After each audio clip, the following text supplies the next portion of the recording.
Sunday special வந்து மதியத்துக்கு மீன் குழம்பு தான் ரெடி பண்ணிகிட்டு இருந்தேன். ஸோ அது ரெடி பண்ணி முடித்ததும் வந்து பார்த்திங்கன்னா குழம்பு கொதிக்க வச்சுட்டு நம்ம இருந்த பாத்திரத்தெல்லாம் கழுவி வச்சுட்டா ஈஸியாக இருக்கும் நமக்கு அப்படின்னு சொல்லிட்டு அதை தான் பண்ணிகிட்டு இருந்தேன். அதுக்குள்ளே குழம்பு கொதிச்சிச்சு.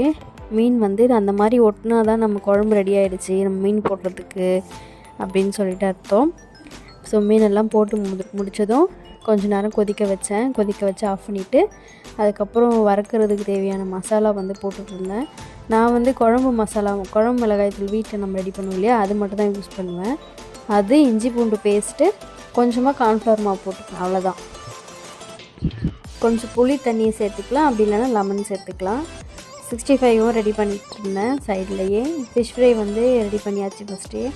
சாப்பிடும்போது எல்லாமே சூடாக ரெடி பண்ணிக்கலாம் அப்படின்னு சொல்லிட்டு தான் அதை நான் வந்து அப்போ ரெடி பண்ணல. அதுக்கப்புறமா சாப்பிடும்போது ரெடி பண்ணேன். லன்ச் ரெடி ஆகிடுச்சு. இன்றைக்கி உங்கள் வீட்டில் என்ன மெனுன்னு சொல்லுங்கள், கமெண்ட் பண்ணுங்கள்.